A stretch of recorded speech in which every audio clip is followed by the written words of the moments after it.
ايه ده؟ انا شايف صح؟ هاي. هاي. استني عندك. وانت ايه اللي جابك؟ مش انت اللي طول عمرك بتقولي لي باي ذا واي كل البنات اللي بيجوا لك هنا شمال فجأة بقوا يمين؟ لا ما بقولش يمين ولا حاجة، بس انت كده مع اللي زيك، لكن معايا انا حاجة تانية. anyway انا اضطريت اجيلك عشان انا عايزة اشوفك واتكلم معاك وانت ما بقاش عندك دم. جيدة هو انت في ايه مالك يومين؟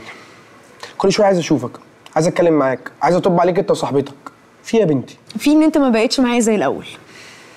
والله مسحول في الشغل، وبعد كده لما ببقى فاضي بنزل مع نادين، ما انت عارفة، فبتزني ليه؟ عشان وحشتني. وحشتني قعدتنا، خروجاتنا، نمتنا على الناس.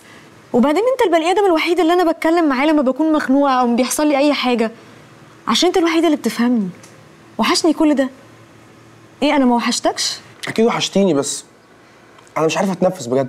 انت مش لاقي وقت تتنفس معايا انا بس، لكن مع غيري اوكي. انت مش واخد بالك ان في ناس تانية واخدينك مني؟ انت مش واخده بالك ان لو حد من الجيران عدى دلوقتي وسمعنا هيفهمنا غلط؟ وانا مش ناقص. فطرتي ولا اعمل لك فطار؟ وفرتي. جيدة هو انت مش بتحبي نادين؟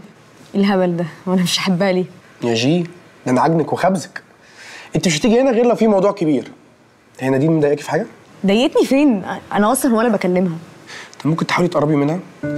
اديها فرصه، صدقيني بجد هتحبيها، ولو ما عرفتيش حاولي تاني عشان خاطري. هعمل لنا فطار.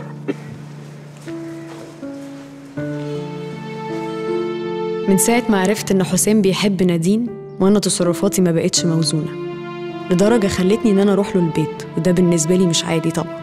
بس أكتر حاجة ما تخيلتهاش إنه يفسر كل اللي أنا بعمله ده إني مش بحب نادين، مش لأني بحبه هو. واللي أصعب بقى هو طلبه إننا نقرب من بعض أنا وهي. مش عارفة ده ممكن أعمله إزاي.